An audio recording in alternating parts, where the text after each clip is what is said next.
Ai, meu povo.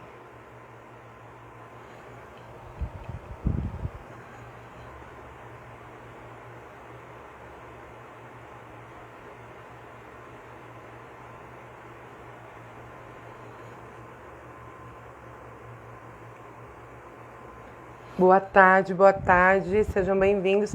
Eu sou nova nessa coisa de live, mas essa é a segunda vez que eu tô tentando e é a segunda vez que trava.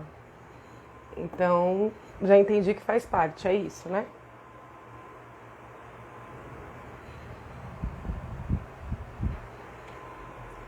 Anin,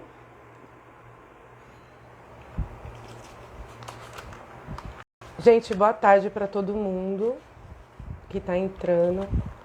Sejam bem-vindos.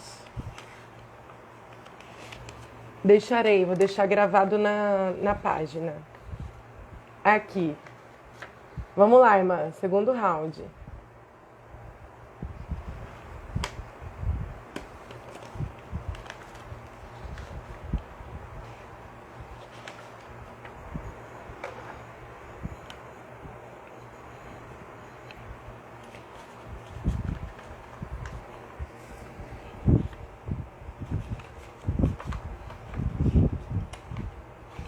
Deixa eu ver se eu consigo colocar o título, né? Porque eu coloquei o título no início.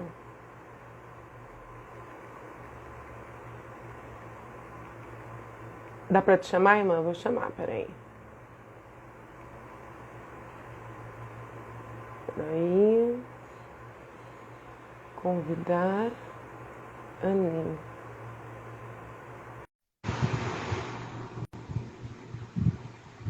Diz que convidei.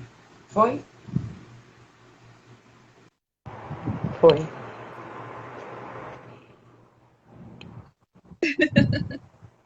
Agora deu. Agora eu tô te vendo bem. Agora eu acho que vai. Se não dá um entrave no início, não é nós, né? Não tem como. Tava falando que eu mudei até minha internet, porque eu me dei conta de que minhas lives eu não aparecia. Minha internet era tão ruim, tão fraquinha. E aí a imagem ficava toda barrada. Tenho várias lives assim. Eu disse, gente, ninguém me Eu avisou. assisti algumas delas, inclusive, realmente. Era sempre borrada. Realmente.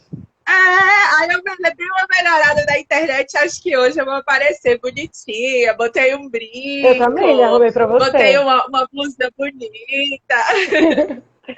Irmã, seja muito bem-vinda. Estou muito feliz.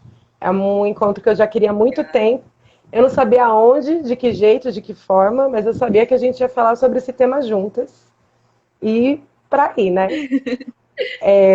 Sim. Bom, eu imagino que quem está vindo aqui nos assistir já te conheça, mas ainda assim eu gostaria que você se apresentasse do modo como você achar melhor.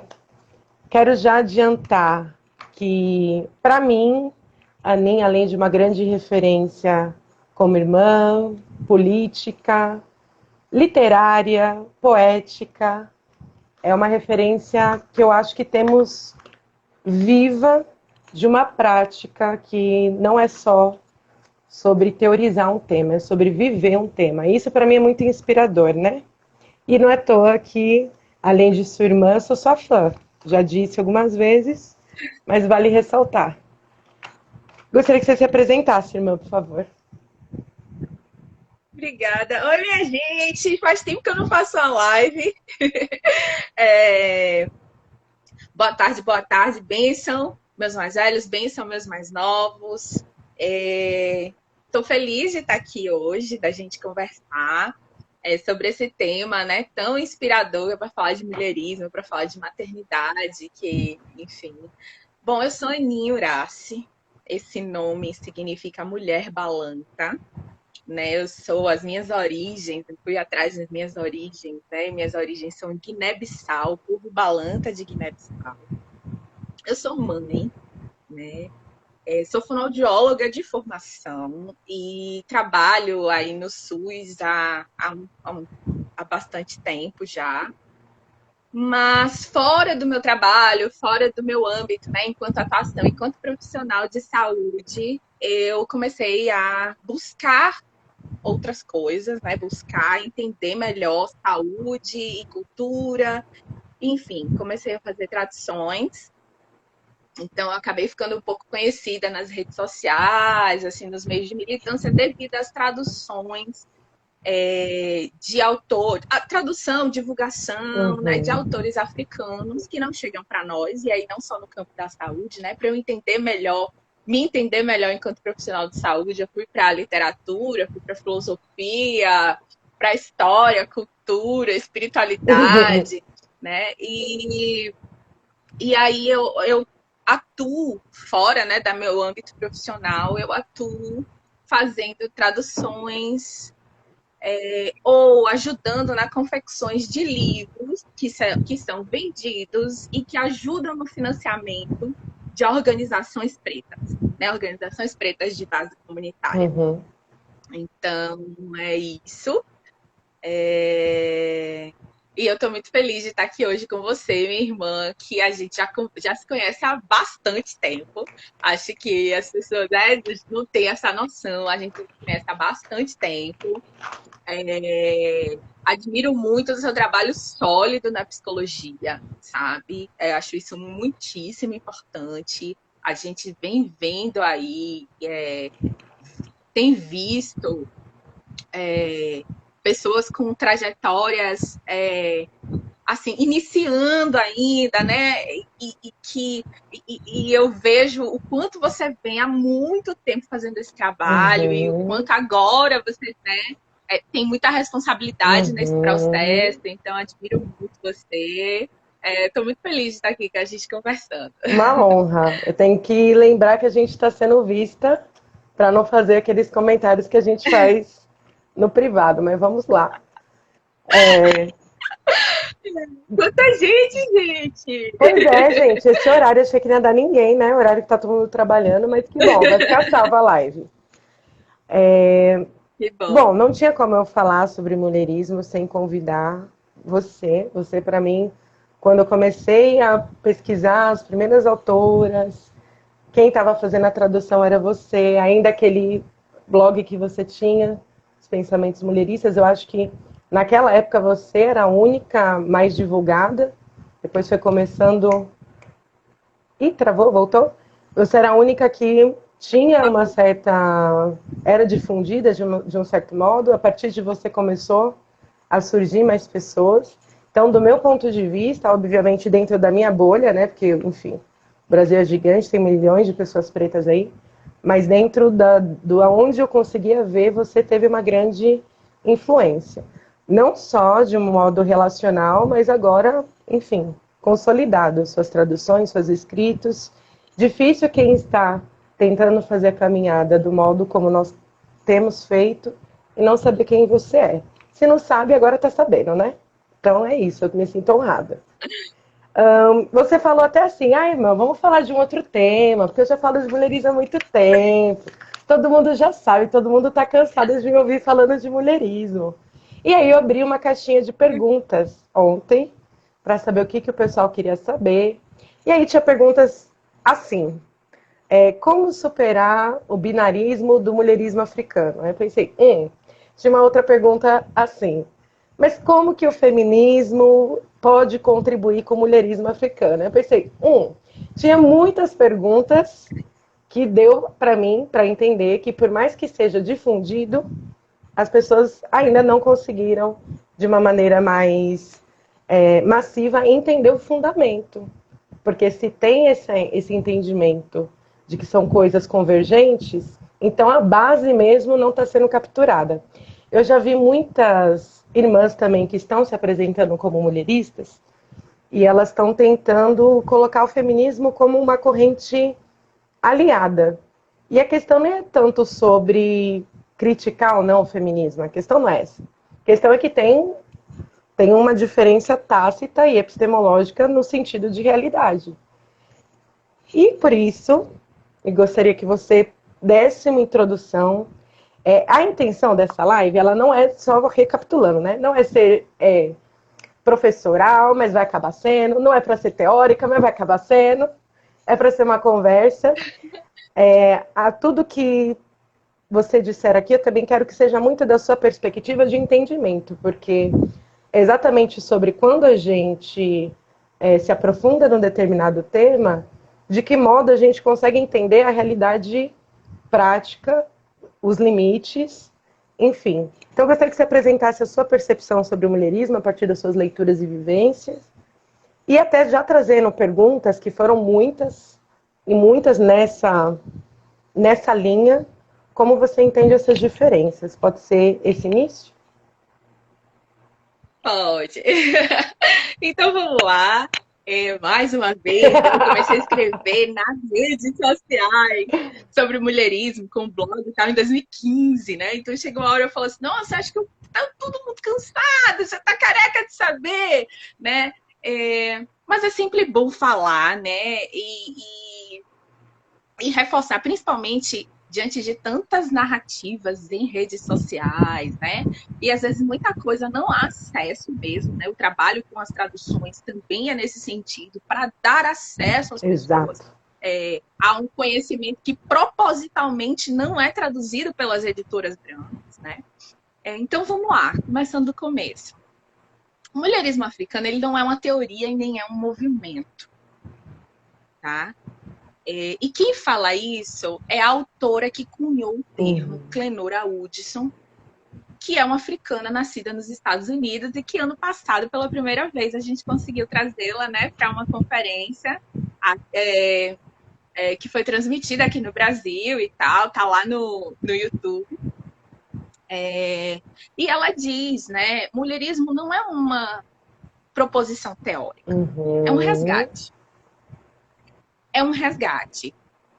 Então ela vai dizer, eu chamo de mulherismo africana o modus de ser e estar no mundo das mulheres africanas, do continente e da diáspora. E a princípio isso pode ser bastante vago, né? O que é esse modo de ser e estar no mundo, né? Quando a gente está falando de mulheres africanas, do continente, da diáspora, essas mulheres não são diversas, essas mulheres não falam línguas diferentes, não são vários povos, são vários países, né? O que é isso?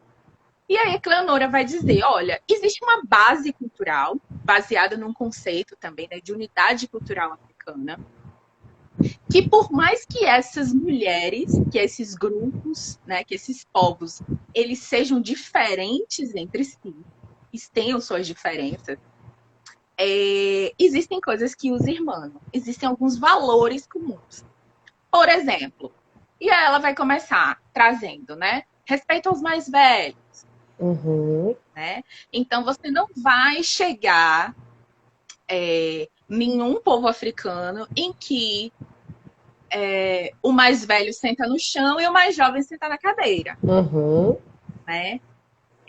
Mesma coisa, por exemplo, nos cultos tradicionais africanos que a gente mantém aqui no Brasil. Né? Então, respeito ao mais velho, a circularidade, né? O respeito à natureza, uma série de valores que esses povos, em suas manifestações culturais diversas, se assemelham. Então, ela vai dizer, mulher, eu estou chamando de mulherismo africana, né? Esse jeitinho das mulheres africanas agirem, né? Digamos assim, né? Então não é uma teoria, não é um movimento, mas é um convite a gente a relembrar. E aí eu acho que Clenora é muito acertada quando ela diz assim, nós não somos mulheres, né? Que, por exemplo, na Idade Média nunca trabalhou porque, sabe? Não, nós somos as inventoras da agricultura. Exato. Por exemplo, né? A agricultura foi inventada no continente africano e foram as mulheres as responsáveis pela criação da agricultura, né? Nós não somos mulheres que vivíamos sobre um regime de patriarcado, não, e aí tem toda uma historicidade sólida mostrando que nós viemos de sociedades matriarcais, matrilineares, mas não só matrilineares, matriarcais. Né? E, portanto, toda a retórica de que somos oprimidas pelo patriarcado há 5.000 anos, nananana, não se aplica a nós, né? Bom, e aí sempre vem essa coisa, né? Ai, mas e o feminismo negro? E qual que é a diferença do feminismo negro com o mulherismo africano? Né? Sempre tem essa questão. Como é que os dois podem contribuir? É óbvio que a gente não vai deixar de ler, e compreender e utilizar as orientações de Sueli Carneiro, Exato. de Audre Lorde, Exato. de Angela Davis, Exato. mas com todo o respeito. A gente teve aí nos últimos anos, a tradução, por exemplo, de vários livros de Angela Davis por editoras, deu um boom, né? Com todo respeito à trajetória, etc. Onde está a África na obra de Angela Davis, por exemplo? Né? Então, criticar o Ocidente, e eu acho que esse é o grande ponto, criticar o feminismo branco, criticar o Estado branco, é uma coisa. Exato. E para isso, o feminismo, ele é importante, né? Outra coisa é você eu critico isso, mas o que eu sou? Qual é a minha história? De onde eu venho? Né? É diferente. É muito do que as pessoas, por exemplo, têm falado de educação antirracista e educação afrocêntrica. A gente vai falar de maternidade daqui a pouco, né? E são coisas muito diferentes. Uma coisa é eu criar uma criança numa perspectiva antirracista.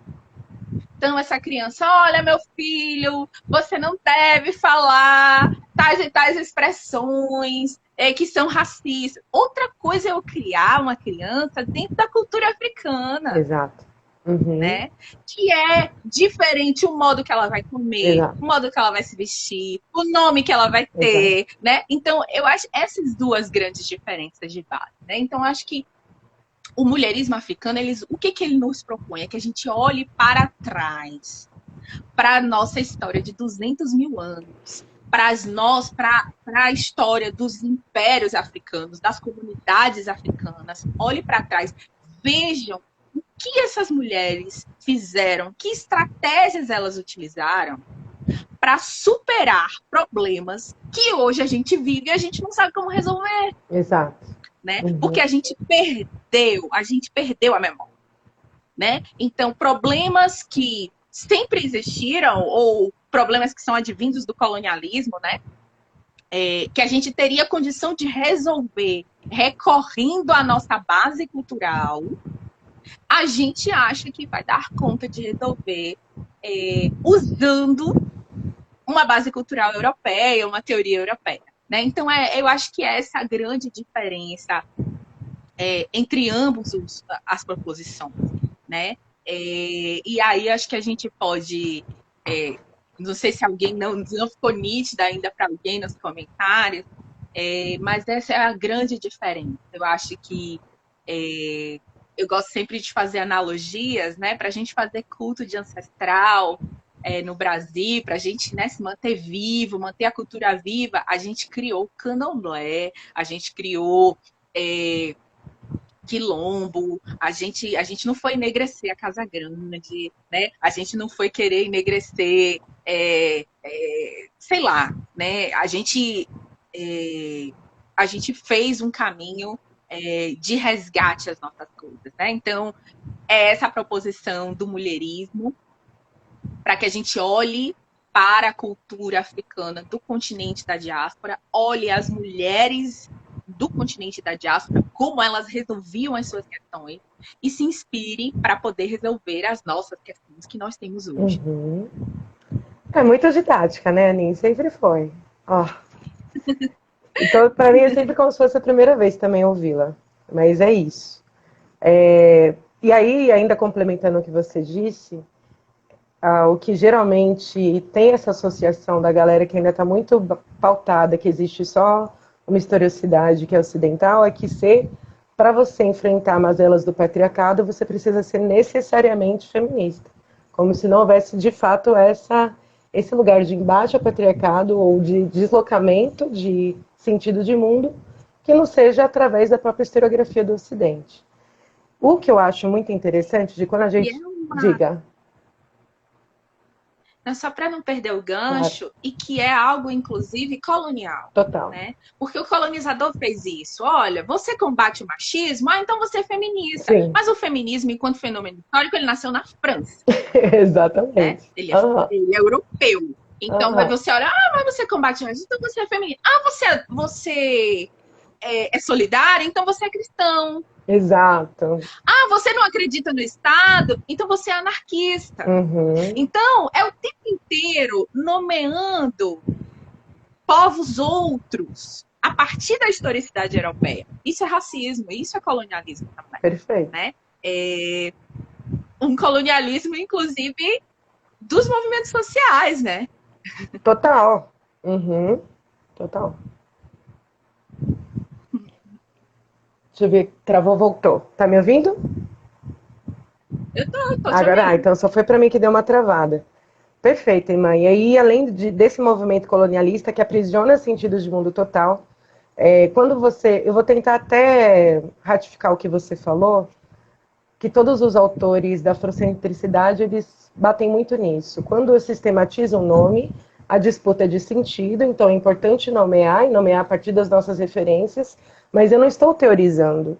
Eu estou sistematizando e dando nome para uma relação que já existe, que é milenar.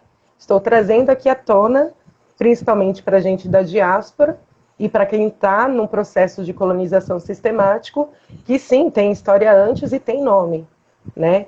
Então, os principais psicólogos da afrocentricidade, ou mesmo da perspectiva preta anterior à sistematização do mulherismo, eles já falavam sobre a instituição familiar ser a principal das nossas relações, ela é a base do sistema africano e tem que ser a base para a gente pensar uma reorientação dentro da diáspora.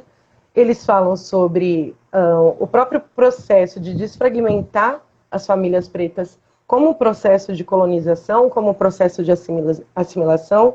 Então, existiu um alvo, e o alvo foi as famílias pretas.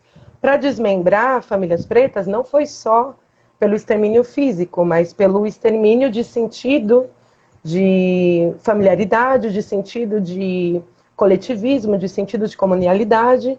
Então, eles entendem que todas as patologias que a gente passa a sofrer na diáspora é pautado nessa fragmentação da instituição familiar e da instituição familiar com valores africanos. Não é só um monte de gente preta reunida, é um monte de gente preta com sentidos de mundo que tem a ver sobre a nossa historiografia. Pensando nisso, e aí, porque eu já quero entrar no tema da maternidade, o tempo passa muito rápido, né? Já quero entrar no tema da maternidade e, consequentemente, também do mulherismo e da família. Tem muitas. Eu vejo muitas falas quando eu trago algum tema aqui, que é isso, né? Eu tô agora aparecendo na rede agora. Toda vez que eu apareço na rede, eu lembro porque eu não fico na rede. Que é muita gente muito. Nossa, desorientada, e fala, e fala, e fala, e fala. Ninguém quer estudar nada, falar nada, ver nada, é só falar, falar, falar. E nessa de falar, falar, falar, falar, eu vejo muita gente dizendo, mas isso é totalmente utópico. É o clássico, né? Da África mítica. Isso é totalmente utópico. Como que eu vou viver valores familiares africanos dentro desse contexto? Eu gosto muito até do texto do Foucault e da... Como é o nome daquela psicóloga? Luconda, eu acho. Que até a irmã Carol, ela tá desenvolvendo... Tá me ouvindo? Isso, do Kidenzi. Que a irmã Carol tá trazendo muito lá, né, no Instagram da Afroinfância. E ali, para mim, é um exemplo tácito e prático de como isso é possível e está existindo. Não só ali, né, tem outras escolas pretas que estão sendo desenvolvidas, mas principalmente você, como mulher africana, em constante processo de estar alinhada à sua própria orientação e agência, como você tem visto a maternidade para você na prática? Como tem sido para você? Olha, meu mundo caiu. Meu mundo caiu porque eu entendi. sabe? Tem coisa, cara, porque por mais que eu escreva desde 2015 sobre mulherismo, que fale de matriarcado, né? Tem coisas que a ficha só cai quando você passa, né? Então, primeiro a experiência de colocar o corpo à prova para trazer um ancestral de volta ao mundo, né? Eu tive um longo trabalho de parto e essa experiência de trazer, né? Então, me fez olhar tanto para as mães, quanto para as nossas ancestrais que decidiram parir e parir na escravidão, para que a gente tivesse aqui, parir na escravidão. Eu fiquei pensando, caramba, o que é parir na escravidão? Eu chorava, né? Porque eu ficava, que coragem dessas mulheres. E quem sou eu para abrir a boca hoje, para fazer fala contra, né, gravidez e gestação de mulheres pretas, né?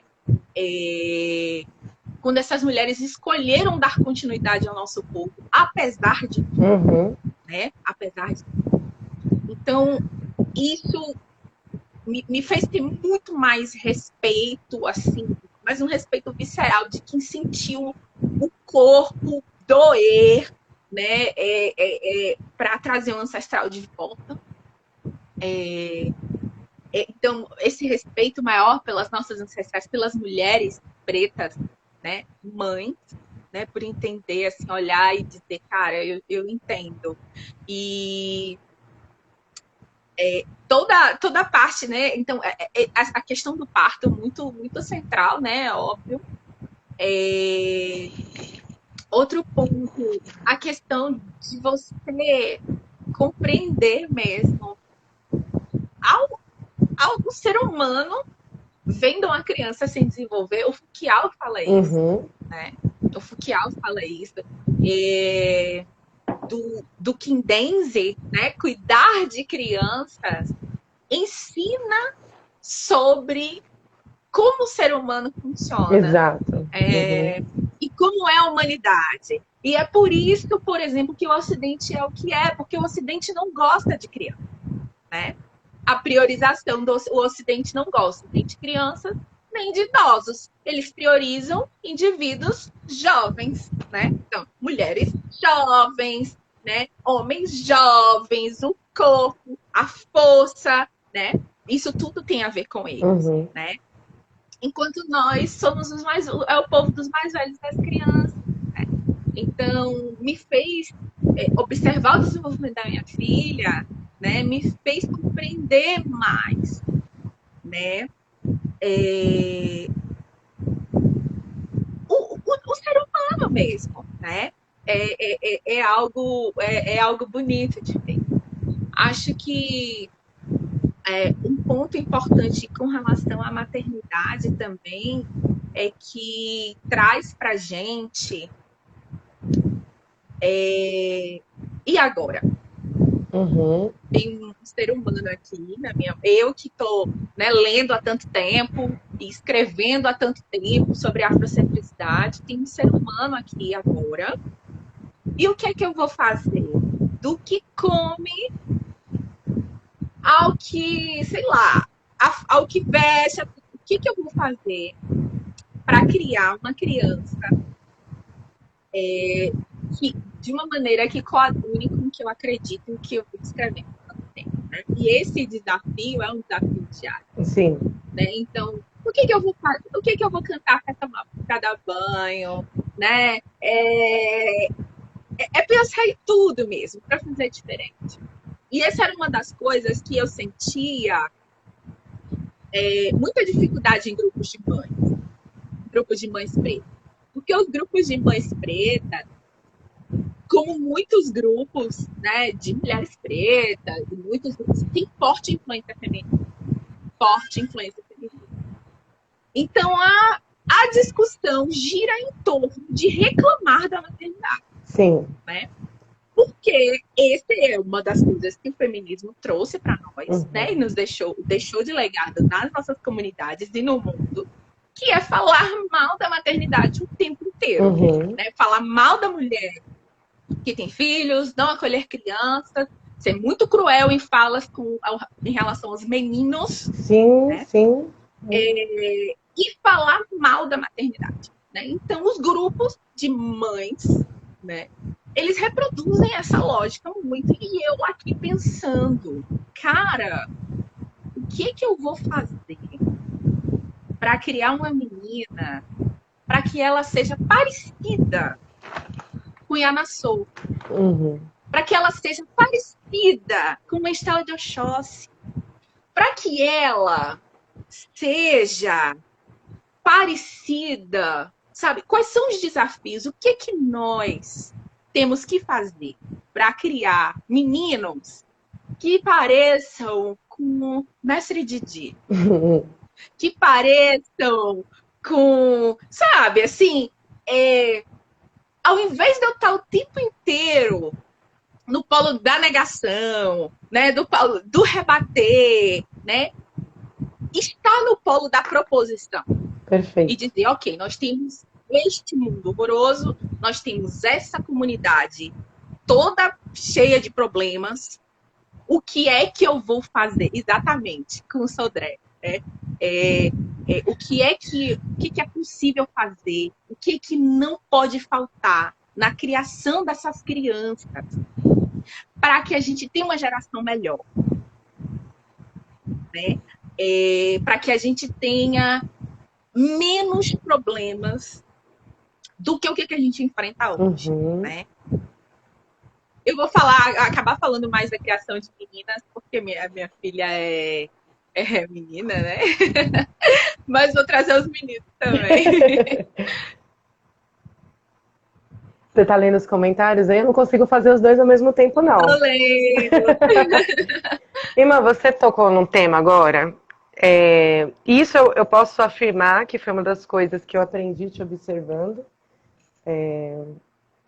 No sentido de aprendi a como colocar em prática coisas que eu sentia. E eu aprendi muito te observando. É quando você sempre não anula de fato o sofrimento, não anula de fato o que é perverso, mas entende que a gente precisa, que também não é o pior dos contextos que o nosso povo já passou, e também a gente não precisa inventar muita coisa. Quando eu vejo você dizendo o que eu passei, me colocou numa experiência de entender visceralmente a profundidade e a dificuldade, e com certeza teve medo, com certeza teve dor, com certeza em alguns momentos, enfim. Isso ainda assim você se coloca no lugar de pensou, mas espera aí, eu passei por isso aqui, imagina minhas ancestrais em tal contexto. Querendo ou não, isso te coloca em movimento, referente à sua dor. A dor não vai te estacionar, ela vai te colocar em movimento, ela vai continuar te guiando por um propósito, né? O que eu vejo muito dos movimentos e das teorias que se propõem a refletir coisas sobre preto na perspectiva de teorias ocidentais, e é algo que eu tenho pesquisado, que eu tenho desenvolvido, até falei na live que eu conversei com o Nogueira, é que a grande captação e assimilação do Ocidente para nós é capturar e dar narrativa e nome para os nossos traumas. Então parece que todo movimento preto vira aquele lugar de catarse, onde cada um está denunciando as suas dores, só que é um lugar de remorso e é um apontando o dedo para o outro. Não tem um movimento de autorresponsabilização. Não se vê como...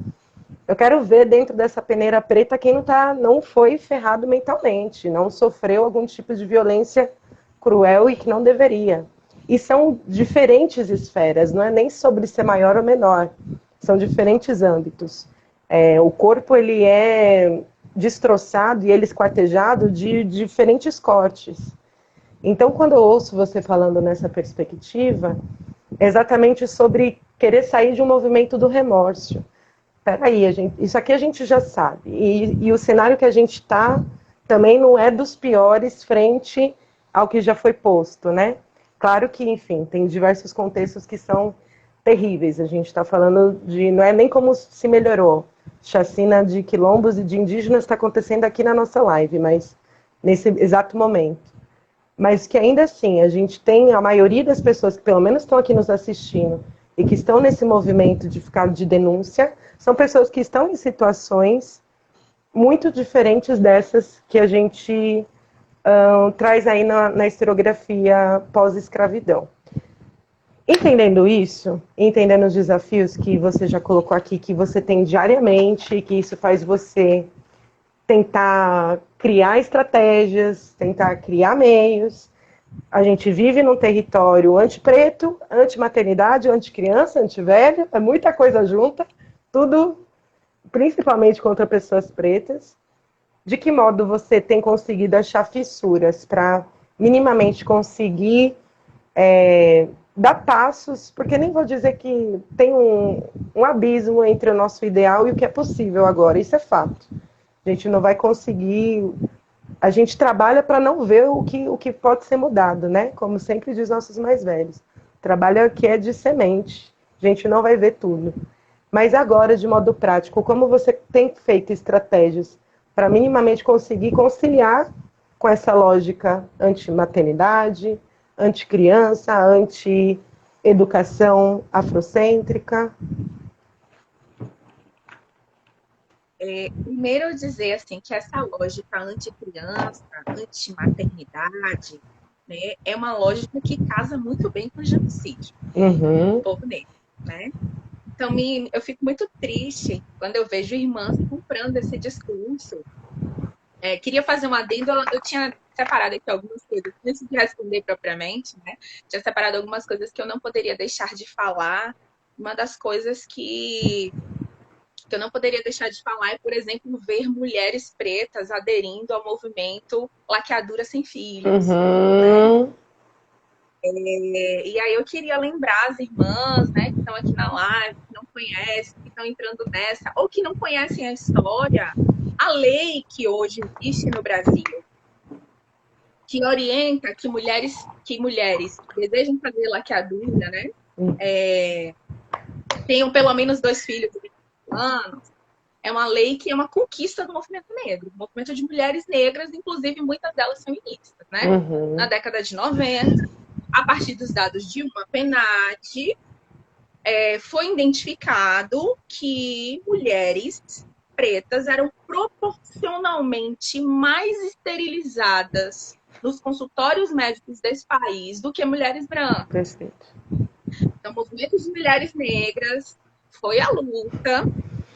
Isso gerou uma CPI na década de 90. Tá tudo na internet, gente. Só dá um Google. Sim. Gerou uma CPI na década de 90. Isso virou um debate. Tem um médico na Bahia que faleceu ano passado, inclusive, que esterilizou muita mulher preta. Eu vi essa notícia. Esterilizou muita mulher preta no Recôncavo. Sim.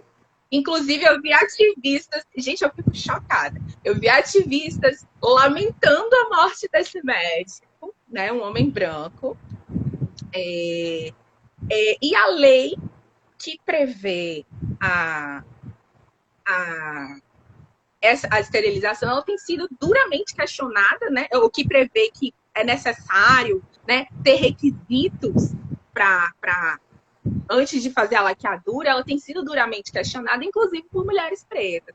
Então, a gente precisa não só pensar nos riscos, pensar não só na questão histórica, cultural, filosófica, nossa, mas também no risco de você entregar para o Estado brasileiro uma chancela de dizer assim, não precisa de lei nenhuma, a mulher que você quiser esterilizar, pode esterilizar, porque a gente sabe que na relação de poder entre um médico e uma menina jovem, uma mulher jovem, preta, a gente sabe quem ganha e quem perde. Exato, né? Exato. É que nem na história da cesariana. No fundo, a gente sabe que a mulher não está escolhendo a cesariana.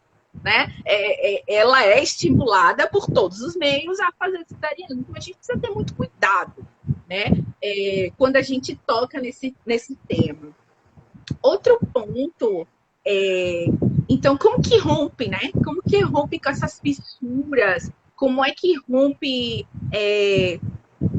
como é que a gente consegue estratégias para sobreviver a tudo isso? Primeiro, o que me ajudou bastante foi encontrar mulheres que estão nesse caminho. São poucas, né? O caminho de pensar educação afrocêntrica, não educação antirracista, né? Pensar educação afrocêntrica, pensar referência, de fato, criar crianças de uma maneira não para elas ter uma branca de pele escura, assim, sabe? Entendo. Empoderada. Tem um vídeo. Tem um vídeo de uma menina que viralizou na época do assassinato do George Floyd, que era uma menina bem pequena, assim, uns 4, 5 anos. A menina na passeata, assim, super nervosa, gritando: vidas negras importam, vidas negras importam. E aí eu vi várias mães dizendo assim: eu quero que minha filha seja assim. Caramba, eu não quero não, sabe? É óbvio que ela vai lutar contra o genocídio, contra o racismo e tal, mas ainda precisa de mais, né? Eu quero essa menina trazendo os valores culturais de seu povo, né? E trazer os valores culturais do nosso povo é diferente de combater o racismo, né? Então, esse é um ponto, né, de encontrar mães que estão nesse movimento de fazer diferente, né? De criar crianças a partir de uma perspectiva africano referenciada mesmo. E aí não tem segredo, não tem livro, não tem receita de bolo, é muita reflexão, né? Pensar muito, é um caminho. Essa reflexão, assim, as leituras ajudam, muitas mulheres me pedem leitura, né? E as leituras ajudam muito, mas nem sempre elas são suficientes, né? E buscar mesmo, assim, o que é lógico? O que é lógico na construção, pensando nos valores culturais africanos, o que é lógico na criação de uma criança e o que não é lógico na criação de uma criança, né? Então, o que não pode faltar na criação de uma criança, né? Uma criança preta, com todo o resgate histórico que precisa ser feito e ensinado para ela, mas ainda para sobreviver nesse mundo horroroso, né? Então, essas estratégias ajudam a fissurar o corpo, né? Então é um dia a dia, né? É a escolha da história, desde a história que eu vou contar, né? Quais valores que eu vou ensinar aqui, né? Enfim, a gente pode ir falando, eu acho que vai ficando mais isso na medida que a gente for conversando. Imã, você tocou num ponto tácito também, sobre a questão do avanço da laqueadura, principalmente para mulheres pretas periféricas. É algo de tantas décadas, né? Esse movimento de querer implementar enquanto cultura. E vai tomando tantas formas, e eu vejo que a linguagem vai ficando cada vez mais sofisticada ao ponto disso, de mulheres pretas estarem, me laqueia, não acaba com a minha continuidade, vendo isso como um direito, enfim. É surreal, e é tão surreal, e aí entrando ainda sobre as diferenças de uma corrente que vai para o feminismo do mulherismo, porque no mesmo território onde tem mulheres se organizando porque não conseguem parir, porque médicos matam seus filhos durante o parto, médicos violência obstétrica, mães que morrem por negligência médica, que passam por toda sorte de violência para tentar parir. Há mães que estão se organizando porque querem que seus filhos cresçam, porque o índice de extermínio contra crianças pretas nesse território é absurdo. E são coisas, enfim, enquanto tem um movimento que está reivindicando não ter crianças, existe um outro que está tentando ter, né? Está tentando fazer com que isso aconteça. A gente já está num contexto onde não ter crianças já é uma agenda política, a gente nem precisa se organizar para isso, é só sentar e esperar, vai rolar, tá rolando, né? O movimento é realmente contrário. E ainda pegando o gancho do que a gente conversou no início, tanto do que eu vejo em comum, porque querendo ou não é desdobramento, a psicologia afrocêntrica, do mulherismo, enfim, do próprio panafricanismo, são movimentos, entre aspas, são ações que convergem, e o que eu vejo em comum em todos, e até no que o Foucault trouxe aí no texto dele, é sobre o princípio exatamente da tomada de agência. O que eu gostei mais do texto do Foucault, quando ele vai falar sobre Nidense, quando ele vai falar sobre o Kindense, é sobre exatamente colocar responsabilidades desde o início, de que a criança ela já não é vir a ser, como tem a psicologia do desenvolvimento que fala, não, a criança ela já é um ancestral que retorna, já tem um valor social por si só, já faz parte da organização econômica, uma criança, ela já tem um valor social de continuidade, de movimento, ela já é ali, ela já é muito importante. E tanto a psicologia quanto o mulherismo, e há uma dúvida que eu vi muito nas caixinhas, eu queria que você falasse um pouco sobre isso, é que as irmãs falam, mas vocês passam pano para macho, né? Vocês não querem, vocês estão cegas sobre o machismo, coisa que a gente já falou aqui. Para nós é um assunto superado, mas eu acho que é importante de retomar. Travou para mim, voltou? Tá me ouvindo? Tá. Então, Você passa pano para macho, falar sobre maternidade numa perspectiva africana, fechar os olhos para o genocídio, enfim.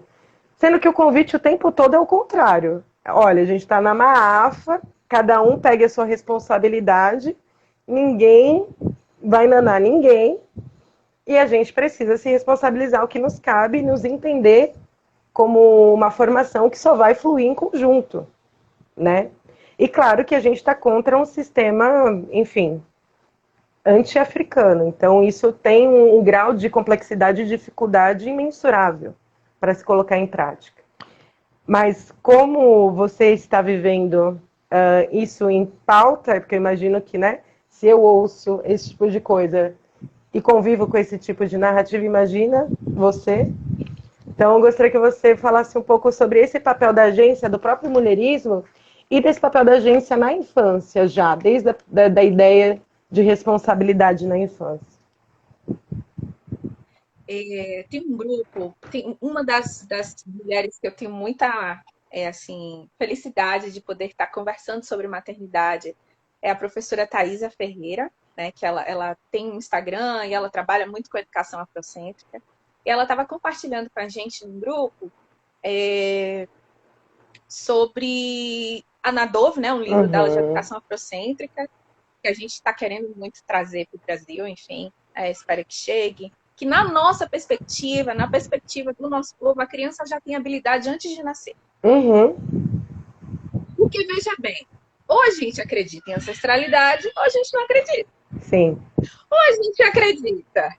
Né? Então, assim, ancestralidade não é só, eu amo os meus ancestrais mais velhos, Malcolm X, Não, é eu ter ciência de que uma criança, né, é um ancestral que está retornando e que, na nossa perspectiva, esse ancestral que retorna já tem habilidade antes de nascer, já tem história antes de nascer, porque, né, nós fazemos parte dessa história. E o nome que esse ancestral que retornou vai receber, ele precisa refletir, né, essas habilidades que ele traz, a circunstância do seu nascimento. E aí, o nascimento de uma criança é uma oportunidade da gente fazer diferente, sabe? Eu olho assim, é uma oportunidade da gente fazer diferente. Eu vou dar um exemplo. Eu acho escandaloso ver mulheres feitas 25, 30 anos, sentadas em roda, com mandala, pintando, para aprender sobre o seu ciclo menstrual. Isso é escandaloso. Veja bem, eu não estou dizendo que é uma ação ruim. Eu entendo. Eu estou dizendo que isso mostra a falha da nossa educação. O nível da deseducação. Que nós temos uma educação completamente disfuncional. Total. E que a cada geração que passa, É um ótimo exemplo. as É um mulheres ótimo exemplo. Excelente. é disfuncional, Uhum. né? Então, assim, veja, quando a gente olha para a nossa ancestralidade africana, e aí é para isso que serve o mulherismo, e é para isso que serve a gente olhar para trás e pensar assim, velho, olha só, a gente tem no Brasil, a maior parte das gravidezes são gravidez sem planejamento. Uhum. Veja bem, nós temos um período fértil por mês, né? Que a gente nem conhece mais, não foi ensinada, ninguém conversa sobre isso. Virou tabu porque o cristianismo, né? Porque o cristianismo tornou tabu, a gente não é cristão. Enfim, não éramos, né? E a gente tem um alto índice de gravidez na adolescência entre meninas pretas. Essas meninas deixam a escola. Essas meninas caem num círculo de pobreza e etc. Nós somos os campeões das ISTs. Sim. Tem alguma coisa errada? A gente precisa fazer uma mudança nessa educação. E aí vai ser a escola que vai fazer? Não, não vai ser. Então eu olho para minha filha e penso. Aliás, eu olho para a ancestralidade africana e vejo como é que essas mulheres faziam. Uhum. Como é que elas faziam? Então, o que é que elas tinham? Elas tinham, quando a menina chegava na fase dos 11, 12 anos, né? O que foi que as africanas criaram? A iniciação feminina. Exato. Uhum. Que não é simplesmente essa iniciação mística, né? Então tem o papel de mito, e é importante, sim, é óbvio, sim. espiritual e tal, mas o que elas faziam? Pegavam as meninas e dizia assim, olha, agora você é mulher. Agora você tem a capacidade de gerar. Gente, eu vou te dizer, na minha educação, e olha que eu estudei numa escola em Salvador, que é considerada uma escola de elite. Eu fui bolsista a vida inteira numa escola particular, considerada de elite. E para eu saber que menstruar significava que a partir de agora eu podia engravidar, demorou! Uhum. Mas demorou demais! Eu não sabia. Ah, menstruou, ficou uma mocinha. Pronto. Mas o que significa isso? E qual que é exatamente os ritos de passagem? Então, o que essas mulheres faziam? Pegavam essas meninas e diziam assim, olha, nós temos essa irmandade feminina aqui. Agora você vai aprender o que significa isso. Significa dizer que agora você pode gerar. Significa dizer que nesses períodos...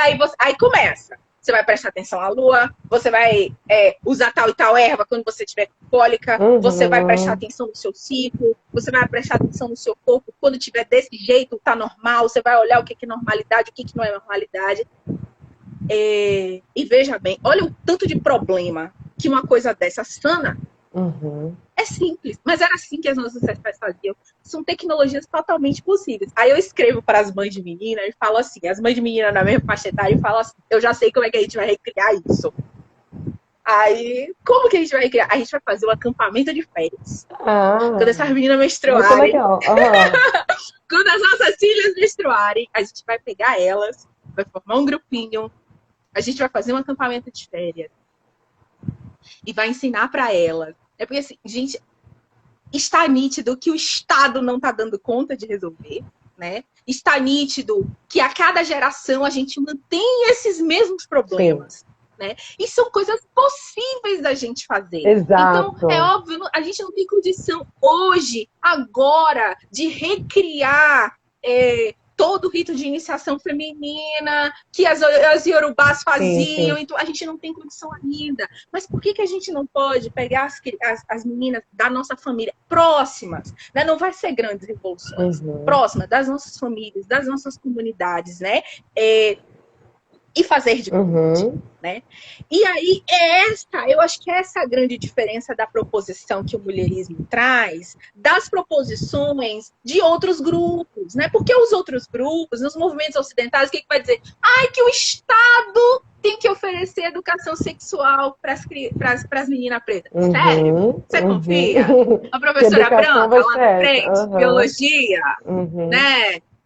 Ensinando...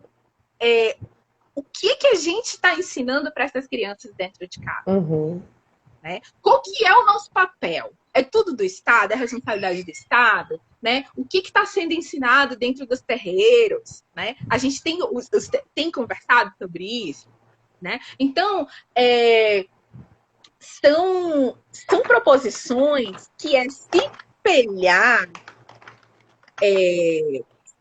exatamente, tem uma música aqui colocando, eu dizer que precisamos de remédio para cessar a menstruação. Exatamente, entope a gente de hormônio, lá vai mulher preta que já tem mais risco de ter trombose, Sim. né? Quando a gente tem uma série de possibilidades. Então, eu acho que a grande riqueza de olhar esse matriarcado, né, esse matriarcado que o Diop descreve muito bem na sua obra, é a gente olhar para essas coisas, olhar para os problemas que a gente tem hoje e dizer assim, olha, as estratégias que os movimentos ocidentais colocaram para a gente são estratégias curadas.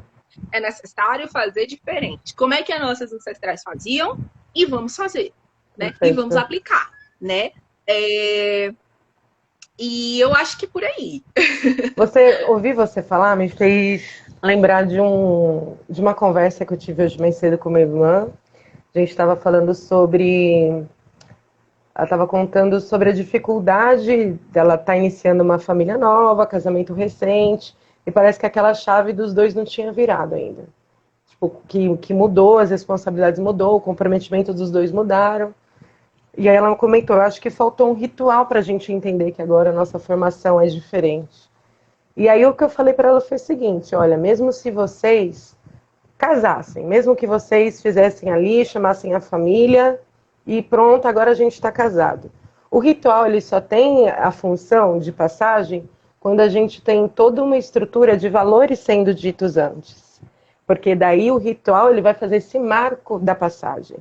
Por isso que, por exemplo, o casamento para cristãos tem sentido. Eles estão a vida inteira ali na igreja, nos domingos, ouvindo o que é ser casado, o que é ser solteiro. Nananana. Chegou, casou, eles entendem que ali tem uma função. Assim como para nós, num outro contexto tradicional também. Não é como se o ritual tem um valor por si só, mágico, de fazer que os valores floresçam. Por isso que, quando a gente traz perspectivas, não é para ser um manual. É exatamente para que a gente reconheça nossos valores e dentro do que já está posto, a gente consiga criar nossos rituais. Mas antes de criar os rituais, a gente precisa afirmar nossos valores. Aí o que eu sugeri para ela, olha, fica conversando, façam acordos de 6 meses, ficam 6 meses discutindo o que vocês querem, o que vocês entendem, quais são as bases, já que vocês não partilham da mesma espiritualidade, já que vocês não vêm do mesmo lugar. E aí, se tiver convergência, vocês fazem um ritual para selar, então, esses acordos. É algo que é possível. A gente precisa entender o que é possível para cada realidade, pautado dentro do que a gente tem, das nossas referências, e construir nossas estratégias. É um lugar de agência, é isso, é proatividade, é autonomia, não é esperar uma tutela, né? E você falando agora sobre esse acampamento, me lembrou na hora dessa conversa que eu tive, porque, peraí, a gente precisa disso, não vai dar, o Estado não vai fazer, bora fazer um acampamento de iniciação. Significa que a partir de agora todas as mães pretas vão fazer seus acampamentos de iniciação?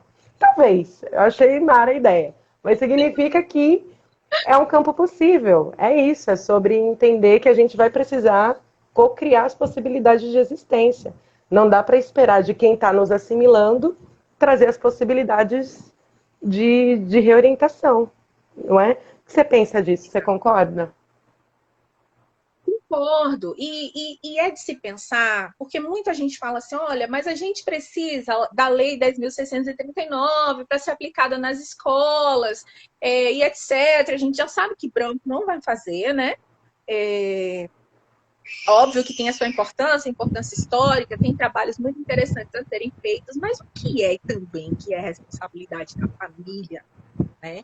E aí, a gente está falando aqui para um público que é um público que tem certo acesso, né? É um público que tem, já tem um interesse no tema, um certo nível de leitura, né? Então, tem condição, é um público que, de uma maneira geral, tem condição de fazer algo diferente. Exato. Né? Já estão acessando o lugar. De fazer diferente. Exatamente. Estão acessando o lugar diferente. E o que eu vejo é que muitas vezes, mesmo pessoas pretas com um pouco mais de acesso, ainda continuam mantendo o mesmo padrão. Como é que você pode contar para sua criança preta histórias de grandes patriarcas brancos e dizer que milita contra o patriarcado? Aí você vai falar de Noé, vai falar de Moisés. Cara, uma hora vai ter que ter uma escolha, pronto. Sabe? Uma hora vai ter que ter uma escolha. Não dá. E essa coragem, né, de rachar é dura, né? É difícil de ter mesmo. É duro, porque você compra a briga com Deus e o mundo, né? Mas é real, né? Se você tá o tempo inteiro ali, né, embutindo na mente daquela criança, daquele ser, né?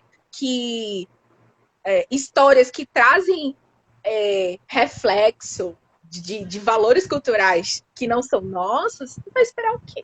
Né? Depois, né? Eu acho que esse ponto com relação à agência, né, ele é muito importante da gente pensar. Né? A gente herda um modelo colonial de movimento social. A gente precisa pensar nisso. Né? É um movimento social focado na juventude, a juventude revolucionária, né? Muito da esquerda, além do movimento negro, toda a história do MNU, né? Tem muita relação aí, né, com vertentes da esquerda, né? Então a gente herda um modelo de militância pautada muito na juventude. Né? A juventude é que vai fazer. E a nossa base é familiar. E aí eu tô falando de vários modelos de família. Se você quiser, a gente pode só fazer um parêntese aqui. Numa live ano passado, o professor Carlos Bull, ele falou sobre o sistema Mati, né, que é um sistema de casamento entre mulheres, que veio de Gana e que se mantém no Suriname. Então, assim, quando a gente está falando de família, a gente está falando de vários modelos de família. Mas a base da nossa formação não é a juventude revolucionária, não é a juventude revolucionária, mas a base é a partir da centralidade familiar. Então, para você ser um político, por exemplo, numa comunidade tradicional africana, você tem que mostrar que é um bom pai. Porque se você não consegue administrar a sua casa, se você não consegue administrar os recursos da sua família, você vai mexer com dinheiro público? Né? Então, essa aqui é a nossa lógica. Né? Então, a base é quem vai fazer mudança? E aí, se a gente tem uma herança matriarcal, né? Quem vai fazer mudança? São matriarcas. E a gente tem criado meninas para serem matriarcas. A gente tem criado meninas para serem matriarcas. Eu olho e não vejo assim. Eu não falo nem. Eu não me refiro nem tanto à população, ao povo preto em geral, que muitas vezes nem tem acesso a essas discussões, mas as pessoas que têm acesso à discussão têm criado seus filhos, têm criado suas meninas para serem matriarcas, e os meninos, né, estão sendo criados para serem filhos de matriarcas, né, para serem companheiros de matriarcas, né, parceiros de matriarcas, né? Então, eu acho que essa a oportunidade que a gente tem de fazer diferente, né? De você ter vidas com você ali, né? Dependendo de você, e uma oportunidade de dar uma outra criação. Teve uma irmã que comentou aqui sobre a dificuldade de fazer essa questão da orientação para as meninas na escola, né? De fato, porque eu não sei se a escola é o lugar. Né? Por mais que a gente lute, e aí, enfim, a gente olha, a gente precisa ir, porque, enfim, não tem jeito, né? A gente vai precisar ainda de um tempo, mas a gente olha para a escola e a gente sabe, no fundo, que a escola é uma instituição colonial e que ela é um fracasso para o nosso povo, na maioria dos casos, né? Na maioria dos casos. Então, talvez a escola não seja o lugar. né? Então, hoje eu acredito muito mais nesse começo pela família, porque é Uhum. assim que nossos ancestrais, né? A partir das suas famílias. E aí, qual é a organização básica? Família, linhagem, clã, povo, né? Uhum. Então, talvez o nosso papel seja nós que tivemos acesso a esse conhecimento, a essa informação, partir da nossa de quem está próxima a nós, não é ir para longe, fazer né, a grande mudança, quando quem Uhum. está próximo de nós está sofrendo Perfeito. das mesmas problemas. Uhum. Né? É partir daqui, de pertinho. E às vezes nem a família inteira a gente vai conseguir mesmo, não, porque tá todo mundo tão. Que vai ser que ser pequenininho mesmo. Mas Uhum. sempre tem alguém, né? Uhum. Que é diferente, e isso aqui, tudo que a gente está falando, tem muito a ver com criação de criança, né? De ressentamento de povo, numa perspectiva individual. É diferente de estratégias de militância política coletiva, Exato. né? São coisas diferentes. Exato. Só que o que a gente tem feito é confundido qual é o papel da militância política, qual é o papel da família, qual é o papel da escola, qual é o meu papel, né? Tá tudo muito misturado. Então as Exato. pessoas acham que a gente vai dar conta de resolver determinadas questões da militância política, quando na verdade o que você precisa é, por exemplo, fazer escolhas alimentares melhores, Exato. Exato. Exato. sabe? Uhum. Enfim, eu acho que essa ausência de nitidez, né, do qual é o papel da militância política, qual é o papel da família, o que a gente espera da escola, né, do Estado, né, isso precisa estar mais nítido. E aí eu vou aproveitar para não me esquecer, que era outro ponto que eu queria tocar também, Por que diz favor. respeito às mães solo, né? Importantíssimo. Um dos grupos que eu saí de maternidade era isso, né? Era essa coisa com relação a mães solos. E eu falei assim, olha, você não pode fazer parte de um coro que achincalha mães e depois, quando você se torna mãe, você reclamar. Uhum.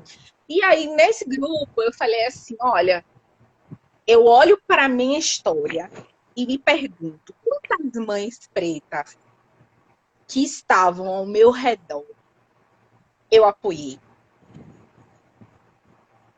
Porque, e aí, é esse o lance, eu só tenho como ter governabilidade, as mulheres só têm como ter governabilidade sobre as ações das mulheres, Uhum. né?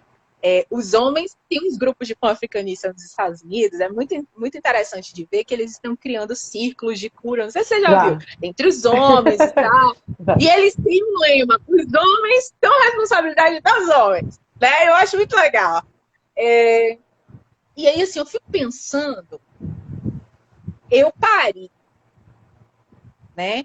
Com quantas irmãs eu pude contar, não só para dizer, oi, e aí, como você tá e tal, não sei o quê, mas assim, eu vou aí na sua comida, eu vou aí na sua casa, vou fazer uma comida, eu vou ajudar a lavar a fralda, você tá precisando de fazer um banho de assento, eu vou aí fazer um chá, vou aí levar uma galinhada, tá conseguindo amamentar?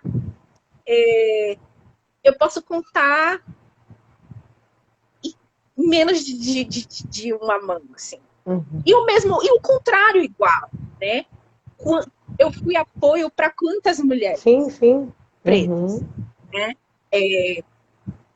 Que pariram, que estavam ali do meu lado, que são da minha família, que são minhas amigas, e a gente não é criada para apoiar mulheres mulheres pretas, mães, principalmente no puerpério, recém-paridas, a gente não é criada para isso. Porque com ou sem, participando ou não, né, de um movimento ocidental, a gente vem de uma criação que demoniza a maternidade. E pariu. Para que foi parir? Estragou a vida, Uhum. né? Exatamente. Então, Uhum. se afasta, e aí as mulheres em grupo reclamando da solidão materna. Eu acho que existe tudo isso. Mas existe tudo isso também. Também. Por quê? nós, enquanto mulheres, não estamos sendo criadas para, enquanto a gente não pariu, a gente apoiar quem pariu. A ficha só cai, né, depois que a gente pare. Tô aguardando a minha ficha, mas agora já te ouvindo, já caiu algumas. E, mas te ouvindo falar, é, me fez lembrar de outro tema que também tem a ver sobre maternidade e mulherismo e tem a ver sobre essa perspectiva do cuidado, enfim, retomando ainda essa ideia da elaboração do Congo do Nidense. Eu gosto muito das perspectivas matriarcais que eu estudo, que desloca o homem, a relação afetiva como centro. É o tipo das... São as teorias que mais me movem. Relação afetiva é importante? Sem dúvidas. A criação familiar com o homem ali é importante? Sem dúvidas. Mas para eu viver plenamente, ter uma comunidade, conseguir ter meu local social e familiar, eu preciso necessariamente ter um homem nessa construção ocidental, casalzinho, traga flores e vamos, sei lá, bababá. Não, não vejo desse modo. Entende? A cara dessa cara. Bom, não vejo desse modo. Sim, concordo! E não significa que eu não ache relações importantes, não significa que eu não tenha minhas relações, que eu não quero uma relação, claro, mas não é o centro da minha vida. O homem não é o centro. Se não for para tê-lo, para eu construir minha comunidade, eu vou construir de outros modos, outras configurações. Isso significa que eu sou feminista? Não! Importante citar. Eu odeio meus irmãos? Absolutamente não. Mas a gente está falando de uma perspectiva de retomada. Vai ser como dá. E eu não vou ficar chorando porque não tem. Entende? E tem outros modos, tem outros sentidos, tem outras maneiras da gente se reconciliar com a nossa feminilidade, se reconciliar com a nossa sexualidade. Essa perspectiva de irmãs, que são mais do que irmãs também, vem aí nessa construção de criar famílias e suprir essa perspectiva afetiva. Então, tem muitos modelos que funcionam milenarmente e dão conta não só de resolução de configuração familiar, mas de resolução emocional sobre a solidão também. Porque ela existe para homem, para mulher, enfim, a gente tem que estar junto, a gente tem que reconstituir. E a gente tem que ver quais são os meios possíveis. Não dá para ter uma ideia fixa, idealizada, e já que eu não vou ter meu B-Jordan para me levar numas férias na África do Sul, no safari, eu não vou criar família. Entende? Não, assim, não rola. E aí essa perspectiva essa referência de solidão, eu vejo que ela está muito arraigada num modelo específico que não está sendo atendido. Não é porque não existem outros modos possíveis. É porque aquele modelo específico, família nuclear branca, aonde o homem vai desenvolver um papel, a mulher vai desenvolver outro, vou ter 2 filhinhos, ele não está sendo disponível de fácil acesso para pessoas pretas. E a gente sabe o porquê. Mas dentro dessa perspectiva de construção de famílias, como você concorda com a perspectiva que eu disse? Como você entende isso? Entendo e concordo. Ano passado eu tive a oportunidade de estar numa mesa de um evento pan-africanista em Portugal. Foi online. Então, e tinha uma irmã de Angola, né, que ela fez uma fala, eu até escrevi, né, a fala dela, transcrevi. Ela fala assim: a preocupação de uma mulher africana é com sua descendência. O cônjuge é importante? Mas não é central. Uhum. Né? A Oyevumi, também ela vai falar sobre isso, a Oyevumi, que ela vai dizer que a mulher ocidental, ela é uma esposa. Né? Então, né, a mulher ocidental ela é uma esposa. A mulher africana ela é mais preocupada com a sua descendência. Né? E eu acho que não atribuir essa lógica do amor romântico, né, de metade da minha laranja, de me complementar, de me fazer feliz, ela está vindo da lógica ocidental, né? E a lógica africana, como bem diz o professor Renato Nogueira, estava aqui, assisti uma palestra em 2016 no Rio de Janeiro, e ele falava muito, e isso me marcou, né? Ele falava assim, né, na perspectiva africana, não é eu preciso de você para me completar, mas eu tô aqui completa, você tá aí completo, vamos juntos fazer uma travessia? Aham. Né? Uhum. Essa atribuição, né, de colocar a felicidade num relacionamento, a felicidade no homem, né, de se eu não tiver homem, eu tô sozinha, eu tô infeliz, etc, etc. Ela é bem ocidental e é algo que o Ocidente, inclusive, ele já vem superando, né? Vem criticando, enfim, vem propondo outras formas, outros modelos. Eles mesmos já viram que não funciona, né? Essa atribuição para o outro, essa necessidade de te completar e de te fazer feliz. Eu acho que existem múltiplas possibilidades. Uhum. E é óbvio também que aqui não é uma fala de não é importante ter um companheiro, uma Exato. companheira, é óbvio que é, Exato, né? sem dúvidas. Mas e aí, se não rolar, quais são as possibilidades, né? De ser feliz, de seguir em frente, né? De ter tarefa, atribuição. Então, essa militância da depressão, né? É uma militância, eu vejo muito isso, é uma Total, militância que chora total, muito, né? total. De que, ai, como é difícil, ai, que eu não tenho assim, ai, como é difícil ser mãe, ai, que o bebê chora de noite, jura? Ai, que o bebê fez cocô e melou tudo, ai, que né, a amamentação, tá, e ai, que o cara não me completa, enfim, não corresponde às minhas Uhum. expectativas, ok. E a partir disso, o que você faz, né? Acho que mudar a chave, Exato. essa questão ser mais propositiva, ter outros focos, né? A Sobon Fu, Somé, no livro dela, né? O famoso Espírito da Intimidade. Ainda bem, Agora é muito famoso, né? interessante ver.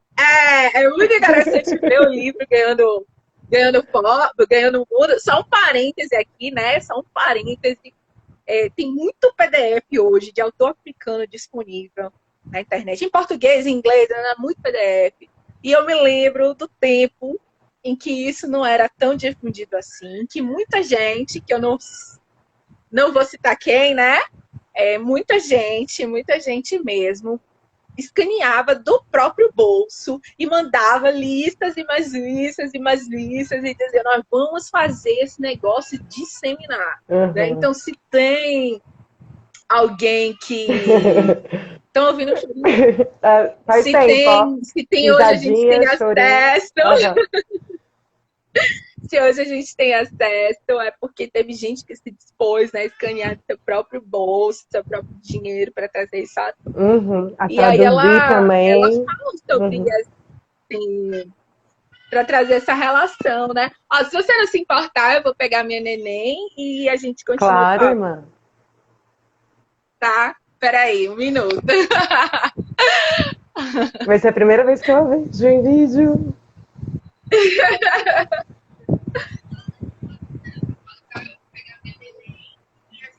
Vem. Peraí. Cadê a Dani? A Dani tá aí? Tá aqui. Deixa eu ficar assim. Pronto. Peguei, tá aqui. Tá ótimo. Oh. Prossiga, irmã.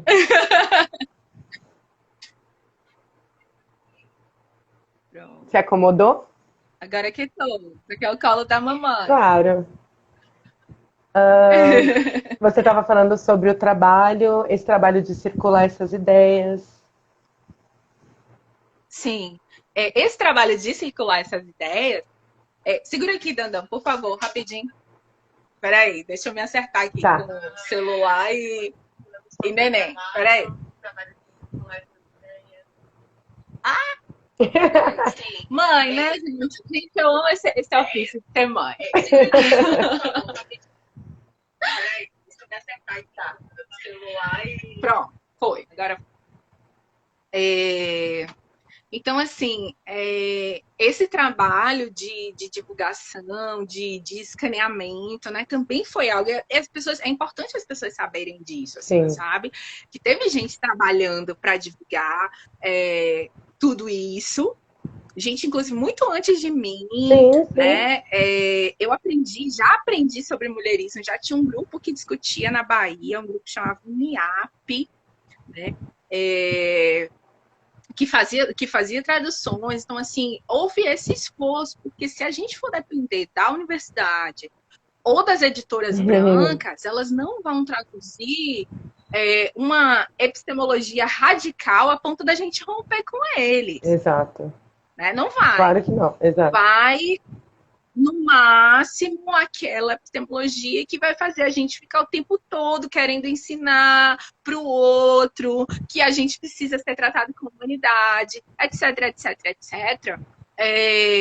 Mas sem a gente olhar para nós mesmos, né? E enxergar a potência que existe em nós mesmos, na nossa própria cultura e história. Né? Então,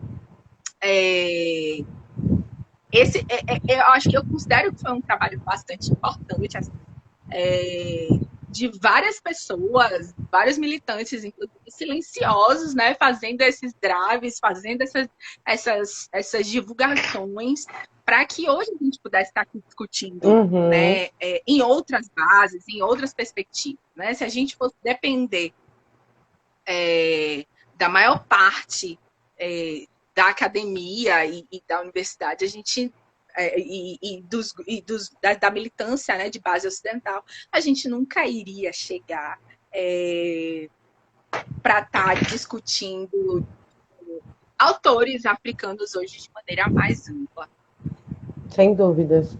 E nisso que você falou no início ainda, sobre confundir ser uma militância da depressão e tal, a gente brinca, enfim, mas falando sobre algo muito, muito atual e muito crescente.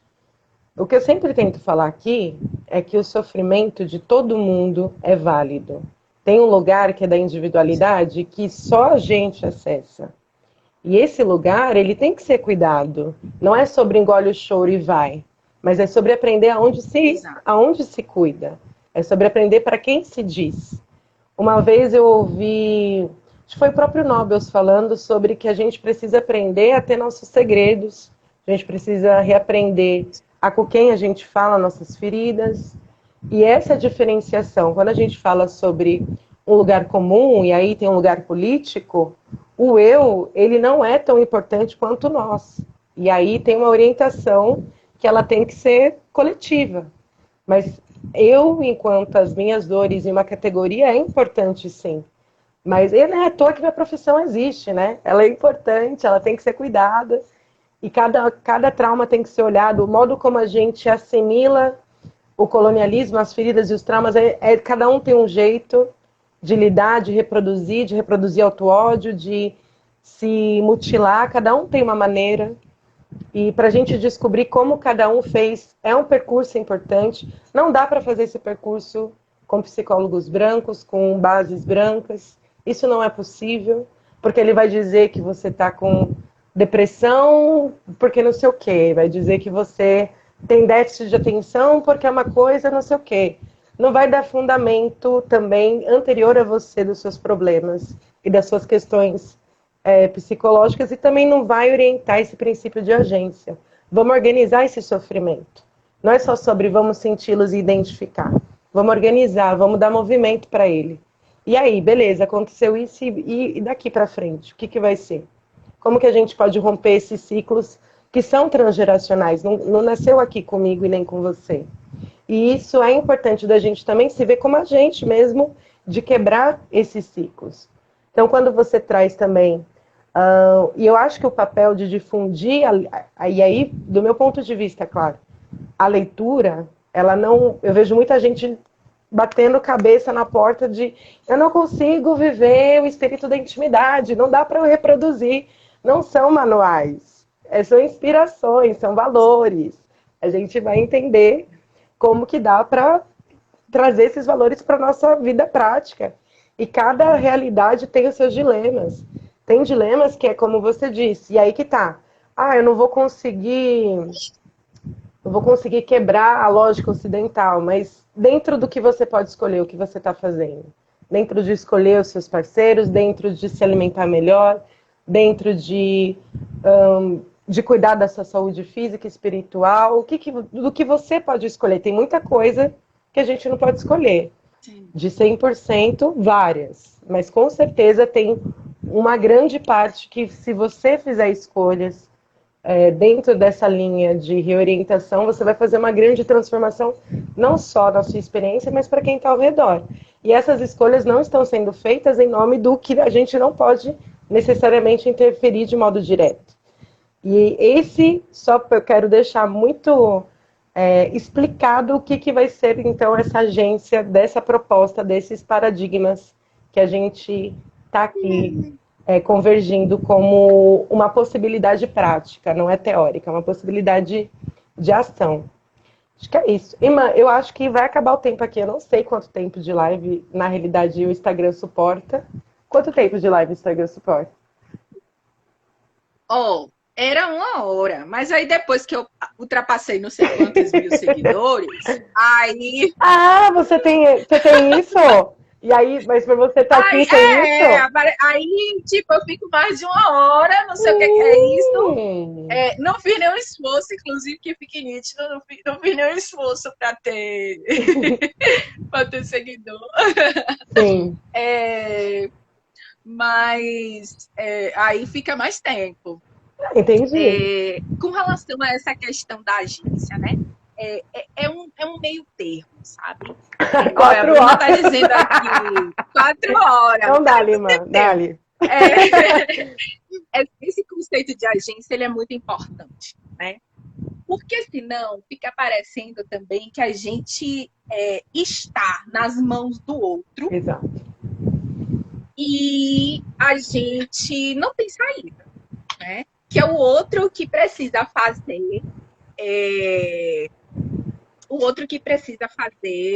os movimentos que vai nos libertar, né? Peraí que ela já mamou e agora ela quer derrubar as coisas que tá aqui. Tá aqui ao redor. Gente, vem, mãe, vem. Eu quero ficar com a mamãe. Vem. Tá bom. Tá bom.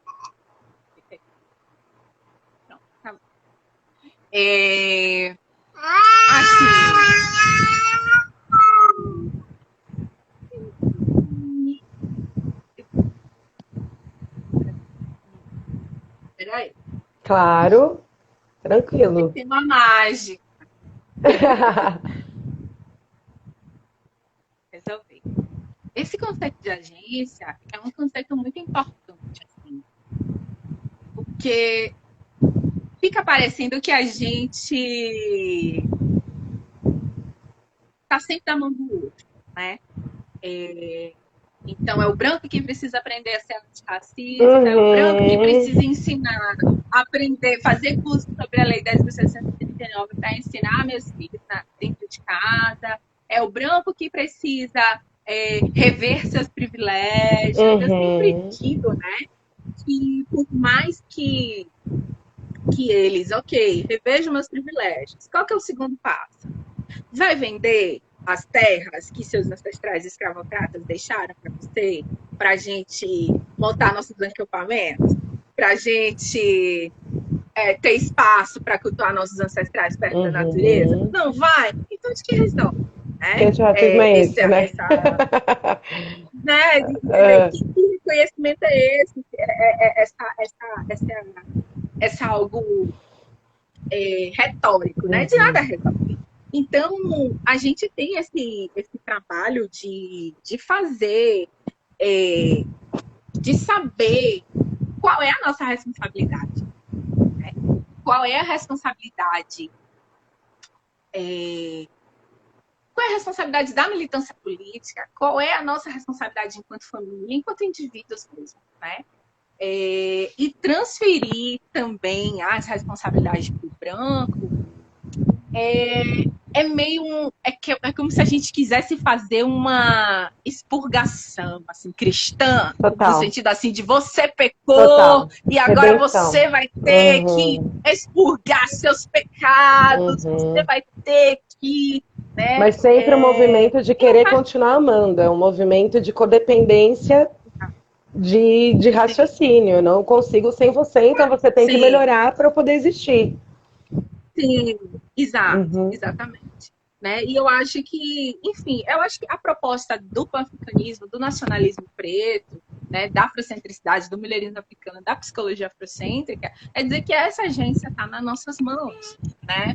Não adianta eu estar brigando para que a escola implemente a Lei 10.639, por exemplo, e dentro da minha casa chega o final do ano e tem neve, tem... Sabe, que neve, cara? Sabe? Tem dinheiro, entendeu? Sabe? Assim, qual é o nosso papel? Né? E aí pensar mesmo, né? Qual que é o papel da família? Qual que é o papel da escola, o que a gente espera da escola e qual é o papel da militância política, né? Que o papel da militância política também não é resolver as nossas coisas. Exato, pessoais, exato. Né? Não acho que isso ainda é um pouco. Não é compreendido. Eita, liguei pessoais. aqui e fez um boom.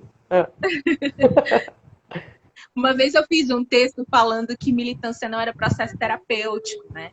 Que Perfeito. eu cansei de ver militantes pretos, vai numa mesa, numa universidade, ou seja lá o que for, fala sobre saúde mental, e aí a pessoa vai falar sobre como sua saúde mental está assim, assado, depois de... Né? Ali não é o lugar. Né? Eu acho que saber o lugar de cada coisa, a gente ainda está muito confuso. Né? A bagunça, a máfia que fizeram para a gente foi muito grande. Então, acho que a gente ainda está muito confuso, sem saber o que esperar de cada espaço, né? E sem saber quais são as ações que estão nas nossas mãos e que a gente pode fazer diferente, que a gente pode mudar. Perfeito, irmã, perfeito. Bom, acho que a gente vai encaminhando para o final. Deixa eu ver se tem alguma coisa aqui. Esse aqui já foi dito. Eu cheguei a anotar umas coisinhas, mas eu acho que você chegou a falar todos os pontos. Tem algum dos pontos que você queria falar que você não chegou a dizer, irmã? Eu queria fazer um comentário, aproveitando sobre também esse tema, né, de mulherismo e maternidade. É algo que volta e meia eu comento e tal. Também que, né, vem das discussões em grupos de mulheres pretas, a gente vê muito isso, o que diz respeito ao aborto, né? Que é um tema também muito nessa seara, assim. Culturalmente, olhando os valores africanos, né? Na nossa perspectiva, o aborto é algo ruim. Isso não significa que as mulheres africanas não abortavam. Né? Então, Clovis Moura, no seu livro Dicionário da Escravidão Negra, no Brasil, tem lá o verbete aborto, e ele traz, né, como as mulheres, principalmente durante o período colonial, né, abortavam, usavam o aborto, né, numa prática, e essas tecnologias todas de garrafada, erva, folha, isso tudo a gente sabe, e a gente criou também, né? Essas tecnologias de abortamento e de anticoncepção e etc. Só que o problema, e aí é que tá, são os termos da discussão. Exato. Né? Então, assim, óbvio, eu sou a favor da descriminalização, óbvio que... Mas quando a gente pega, por exemplo, esse universo, um tema típico do universo feminino, né, do universo das mulheres e tal, a discussão começa assim: ah, não, porque não é nada, não é uma vida, não tem vida, até tantos meses, porque a ciência já disse, tal, não sei o quê. Gente, para nós, até morto tem vida, né? O que nossa ancestralidade faz? Cozinha para morto, né? Para morto. Cozinha para os ancestrais, né? Para eles comerem, porque a gente acredita, como é que não tem vida, né? Então, assim, as discussões não é de ser taxativo, de dizer, não, eu sou contra, eu sou a favor. Mas que as discussões, elas precisam ser nos nossos termos, dizer assim, olha, não, na nossa tradição, na nossa cultura, é ruim, mas essa mulher decidiu por fazer, então ela precisa se cuidar de tal forma, de tal forma, de tal forma, de tal forma. Olha, você vai se sentir assim, olha, você vai sonhar, olha, você pode ter problemas no futuro, assim, assim, assado. Mas assim, a discussão precisa ser nos nossos termos. Não dá para ser, porque a ciência disse que a partir dos 3 meses, até os 3 meses não há vida. Isso é visto como direito reprodutivo, né? Isso é visto como direito reprodutivo. E essa ciência, e uma ciência que até que há menos de 30 anos atrás provava que a gente não era gente. Perfeito. Né? Dizia que a gente não... Né? Um monte de tudo falando da inferioridade do QI do negro, crânio, do nariz, falando do QI, do crânio, da melanina, enfim. Né? Exatamente. Né? Então, assim, eu acho que as discussões, e é isso que eu senti falta em grupos de mulheres, né, etc., são discussões feitas nos nossos termos. Vamos discutir aborto? Vamos discutir aborto seguro? Vamos, mas nos nossos termos, porque para as brancas pode não dar nada. Mas a gente é um pouco de ancestralidade, tá? Né? Então, assim, discutir nos nossos termos. Eu sinto falta disso, sabe? Eu sinto falta da gente ter uma discussão honesta sobre esses temas, sobre contracepção, sobre aborto, sobre etc. E dizer assim, olha, na nossa tradição é errado, mas as nossas ancestrais faziam. Como é que elas faziam para sanar as consequências ou quais as consequências que elas estavam dispostas a pagar, né? Quais as consequências que, mesmo sabendo que para nós é errado, quais são as consequências que elas estavam dispostas a pagar.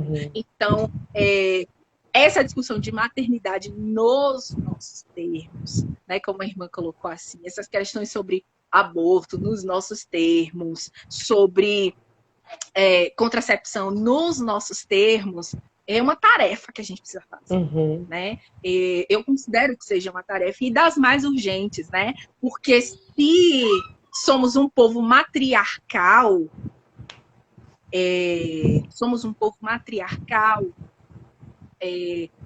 com as matriarcas perdidas, a gente não vai para lugar nenhum, né? Então, é esse o caminho, assim, né? E aí, toda a série de coisas que a gente deixou, que a gente perdeu, né? Que a gente deixou de praticar e de ter, né? Para parir com menos dor, são tantas questões, assim, que às vezes as brancas fazem as coisas e a gente quer fazer igual, né? Então, assim, veja bem, é R$1.500, pelo menos aqui em Brasília, R$1.500 uma dor. Uma o quê? R$1.500. Uma dor. Nossa, olha, não sou contra dor. Desse tema, não sou contra dolas, amo dolas, não é isso. Mas o fato inexorável é que a maioria das mulheres pretas não vai ter condição de pagar. Mesmo que você faça preço social, mesmo que não sei o que. E ainda tem umas questões aí, as discussões éticas, quem é da saúde sabe. Alguém que tá recebendo, tá no SUS, recebendo por fora, né? Então tem uma série de questões. Mas assim, a gente sabe que a maioria das mulheres pretas não vai ter condição de pagar. Né? Aí, veja bem, eu tenho uma mulher preta ao meu lado. Eu pari, né? Eu busquei, eu até tive condição de de ter uma profissional junto comigo e tal, não sei o quê. É difícil, Ariane, quando você estiver grávida, né? Eu poder apoiar você. É difícil fazer esse resgate. Ai, mas É já se difícil a prepare. gente... Entende? Então assim, porque tem coisa, veja bem, que para elas vão se aplicar. E é óbvio que as pretas que têm condição de ter uma profissional doula e tal do seu lado, é ótimo, né? Mas e quem não tem? Né? Qual é a saída? A saída, veja bem, gente, a gente perdeu. Eu não falo nem se ajudar a parir. Eu falo em perder. Eu falo em perder a tecnologia de ajudar outra mulher a sentir menos dor. Sabe? A sentir menos dor, a estar mais segura, né? E aí o sistema transforma isso, então, numa relação de compra e venda, né? Que tipo de coisa a gente precisa fazer para a gente se apoiar nesse sentido, né? Então, eu tenho amigas, né? Que estão nesse movimento, dizer assim, olha, vou aprender, vou reaprender. Para ensinar minhas camaradas, né? Vou reaprender para apoiar as mulheres que estão próximas a mim, né? Que não vai ter condição de pagar a sua carreira, né? E é algo possível de se fazer. A gente quer fazer coisas muito grandes, né? Mas tem mulheres do nosso lado precisando desse apoio, né? E as que estão próximas a mim, eu falo, olha, se você precisar de ajuda, se você quiser, eu tenho condição de te apoiar, eu tenho condição de te ajudar, eu tenho condição de te ensinar a seu acompanhante, a sua acompanhante, como fazer na hora, para você sentir menos dor, para você, sabe, assim, porque a gente sabe, as brancas elas podem pagar, a gente não. E aí, o que a gente vai fazer? Né? Enfim, o tema não tem fim. Quando você falou sobre a questão do aborto, me fez lembrar, sem sombra de dúvidas, do próprio acontecimento dos direitos reprodutivos das mulheres nos Estados Unidos, né? Que quando teve a criação da pílula anticoncepcional, quando foi liberada a laqueadura, quando o aborto foi legalizado, e também com feministas pretas defendendo, anos depois, menos de uma década, os estudos mostrou um alto índice de periferias e mulheres negras apenas. E é sobre isso. Depois de um tempo, várias igrejas com crianças e fetos de mulheres indígenas e de mulheres negras, que eram feitos esses abortos, a gente está falando da década de 50, eram feitos na igreja, então, se a gente for entender qual que é esse movimento de legalização do aborto, quem que vai? Se é exatamente esse pensamento. Se as mulheres não estão conseguindo parir, quando for legalizado o aborto, então, o que vai acontecer aqui? Não é? E é uma ingenuidade pensar que legalizando hoje, amanhã não vai ter médico eugenista nas comunidades pretas. Exato, esse é o ponto. Né? Promovendo isso, né? Os bairros negros, dizem os estudos, né, que os bairros pretos nos Estados Unidos têm mais clínicas de aborto do que escolas. Exato. E esse que é o grande problema de... E aí, a gente não está falando de escolhas individuais. Exato. Porque escolha individual, ok. É escolha individual. A gente está falando o que a gente quer pedir de política pública. Exato. Essa é a diferença. O que a gente quer de política pública. Exato. Né? Porque eu trabalho com uma doença genética de origem africana, né? Eu trabalho com doença falciforme. E Cuba, por exemplo, né?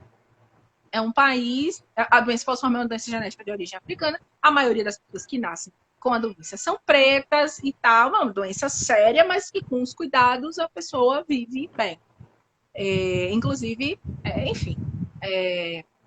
E aí, Cuba, por exemplo, é um país que tem como lei o aborto legalizado, tem como lei o aborto de crianças com doença falciforme, e também com síndrome de Down, e também com mielomeningocele, e também com... É isso que a gente quer? Uhum. Então, assim, é, é, como fazer essas discussões todas, e eu acho que isso também é um papel que fica, né, para as mulheristas, né, para as mulheres que se identificam com essa proposição teórica, fazer todas essas discussões nos nossos termos, porque no termo que o feminismo coloca e tal, já está dado, tá bom, então, a gente, é uma criança com síndrome de Down, ok, tchau, mas para nós, no nosso berço civilizatório, o que significa uma criança com deficiência? Uhum. E aí o AD Abimbolá, né, vai dizer que para nós, que dentro da visão iorubá, por exemplo, pessoas com deficiência são sacerdotes de Oxalá por excelência. Uhum. Eu acho que não tem nada que eu tenha lido que não coloque pessoas que nasçam com deficiência em alguma posição de, de destaque mesmo dentro das responsabilidades e do. Sim, É um sim, outro modo, sim, enfim. sim. Uhum. A gente vê em filmes, né? A gente vê isso na literatura também, né? Pessoas cegas que são tidas como oráculos, Exato, né? perfeito. Porque não enxergam para aqui, mas enxergam, né, muito além, Uhum. desenvolvem uma audição muito melhor do que as pessoas que enxergam. Então, enfim, essas discussões elas precisam ser feitas nos nossos termos, né? As nossas produções, as nossas escritas, né? Precisam ser feitas nos nossos termos, né? Porque senão a gente vai estar sempre a reboque. E aí, tanto nos nossos termos, quanto pensando nas consequências para nós, né? Nas Uhum. consequências para nós, né?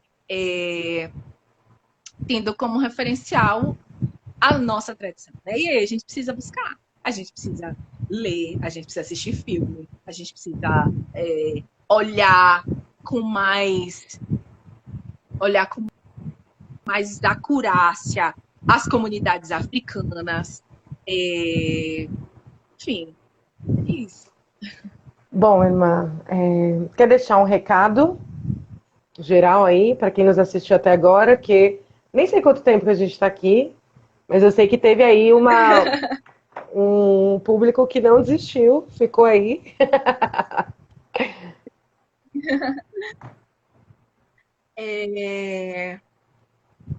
Eu, sei lá, eu fico muito pensativa, assim, né? Quando colocam assim, me colocam num lugar de referência de alguma coisa, né? Até 100 pessoas ouvindo a gente falar, né? Muita responsabilidade, Sim, né? sem dúvida. Muita responsabilidade sobre isso. Eu acho que se eu puder deixar um recado mesmo, é que a gente tem muitas tarefas a serem feitas, né? A gente tem muitas tarefas a serem feitas, a gente tem muitas ações a serem feitas e a gente precisa se desligar do outro, né? Uhum. E ver dentro das nossas possibilidades, dentro da nossa agência, o que a gente pode fazer. Resgate, resgate, resgate, sankofa, sankofa, sankofa, né? Não Uhum. tem jeito, mas ao mesmo tempo pensando em novas estratégias possíveis dentro do contexto onde a gente vive, dentro da realidade que a gente vive, né? Exato. A gente tem muito trabalho em várias áreas, a gente tem referências. Se tem uma coisa boa que as redes sociais trouxeram, né? Foi a gente conhecer o trabalho de muita gente boa. Então, estou vendo aqui a irmã do Quintal Sensorial aqui comentando, né? Tem o trabalho da Afro-Infância, que estava aqui comentando também, da Thaisa, né? Da Nini Kembanayol, o trabalho da galera que trabalha com alimentação, então a Kebulan Roots, tem a galera do canal Afro Fitness, tem o canal Crioula que está aqui, né, falando sobre alimentação numa perspectiva africana. A gente, Sim. e tenho repetido isso, sempre, né, apesar da nossa necessária militância contra a violência, o número de pessoas mortas por doenças cardiovasculares decorrentes da má alimentação é 5 vezes maior, né? Então, tem um trabalho dos irmãos da OCPA, né, com a produção de livros, as traduções, enfim, dá para citar todo mundo. Tem muita gente boa fazendo muita coisa interessante, né? E fazendo esse trabalho de resgate, eu acho que talvez seja um desses grandes desafios, a gente possa parar com uma série de problemas transgeracionais que a gente vem repassando. Exato. Né? A gente tem uma série de problemas. Né? A gente olha pro bisavô com problema com álcool, a gente olha pro avô com problema com álcool, o pai com problema com álcool, e aí o menino começa a beber com 15 anos, a gente já sabe no que vai. Né? Então, assim, a gente tem uma série de problemas transgeracionais que nos chamam, né, para a gente, enquanto pessoas com um pouco mais de acesso, fazer diferença, né? Fazer diferença onde nós estamos, fazer diferença nas nossas famílias, fazer diferença, né? Então, é isso. E aí a gente segue conversando, podemos marcar uma próxima, outro dia. Eu vou adorar. Bom, irmã, também, ainda na mesma linha, se de hoje, da nossa conversa, se eu posso também deixar uma ideia para a gente pensar, eu acho que a gente precisa trabalhar com a culpa. A culpa é muito presente na vida das pessoas que começam, pessoas pretas, óbvio, começam a entender por que estão, por que são, e a culpa ele é um direcionamento cristão também. A culpa ela existe como um dado de empatia, mas a culpa que nos fixa sem ação, ela é um lugar do remorso cristão. A gente precisa também matar esse idealismo. Tem muitos lugares que a gente idealiza sobre como a gente gostaria de viver, como poderia ser, como poderia ter sido, e a gente precisa, de fato, trabalhar para romper com essa fantasia do que como poderia e se reconciliar com as possibilidades reais do nosso contexto. Quando tem exemplos de vivências, quando tem exemplos de leituras, são para ser inspirações. A gente precisa olhar para a nossa realidade, a gente precisa ser autores das reconciliações que são necessárias na nossa experiência. Às vezes vai ser com 2 mães, às vezes vão ser 3 pais e uma mãe, às vezes vai ser um grupo de mulheres acampando, iniciando, outras, às vezes vai ser, enfim, o que for. Mas dentro do que a gente pode fazer, dentro das nossas limitações, sempre tem um caminho possível. A gente precisa começar a desenvolver a autoria da nossa retomada. Os livros existem, as nossas falas estão aqui, a experiência da irmã está aqui para inspirar. Mas a gente precisa olhar dentro do nosso contexto o que dá para fazer. E se cada um fizer o que dá para fazer, já vai mudar drasticamente a nossa relação com a realidade, a nossa organização coletiva. Então, a gente está falando hoje de algo possível, algo do dia a dia, algo de escolha. Não é nada sobre uma projeção do daqui a anos. Não, é sobre como você vai lidar com a sua vida amanhã. É sobre com quem você vai se relacionar, é sobre que livro você vai ler, que programa você vai assistir, que música você vai ouvir, como que você vai usar esse tempo vital aqui, para quê, como. E tempo, ele é escasso, a gente não tem para sempre. Vamos usar com responsabilidade, com alegria, diversão, mas responsabilidade também. É isso, mas quer dizer algo mais? Agradecer a todo mundo, agradecer a você, falar publicamente, mais uma vez, da minha admiração por você, pelo seu trabalho, e do quanto é um trabalho sério, bonito de ver sua trajetória, assim, é muito bonito a gente. Espero que a gente esteja junto em breve. Estarei. Bom, já estou só esperando o seu cronograma. Temos um trabalho para fazer, reconstruir o Oxogô. Eu vou reconstruir o Oxogô aqui na casa. Enfim, é isso. Obrigada a todo mundo Também e estou à disposição. quero. Às vezes eu demoro para responder, às vezes as pessoas, né, me mandam coisas, às vezes eu demoro para responder, mas eu geralmente respondo, A né? minha conversa Então, com a Aninha, ela dúvidas, dura comentários. semanas. É oi numa segunda, eu respondo tudo bem numa carta, ela fala tudo bem você na sexta. Para essa live acontecer, foi uma É, conversa, sei lá, de um mês. É isso. Irmã, eu é quero isso. dizer que foi uma honra recebê-la. Estou muito feliz mesmo de ter tido essa conversa com você hoje. Em breve estarei aí com você, a Dani, sua família inteira, enfim. Agradecer por você dividir mais uma vez o que você sabe.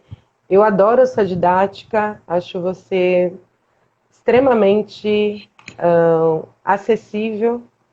Gosto muito do seu senso de humor também, é uma das minhas coisas preferidas em você. E gosto muito de como você tem um movimento de circular. Não tem absolutamente nada que para você faça sentido que você deixa aqui. E isso é uma das coisas que eu mais admiro em você também. Então, obrigada por ter vindo, obrigada por ser minha irmã, por estar na minha vida. Todo o meu amor por você, pela sua família. E a gente marca uma próxima, tá bem? Tá bom, então. Gente, obrigada por Um quem esteve beijo. aqui nessa live de 2 horas, que era para ser 40 minutos. E a gente se vê numa próxima. Salva a live. Vou salvar, verdade. Deixa eu. Olha. Beijo, gente. Valeu. Tchau, Beijo. irmã. Tchau.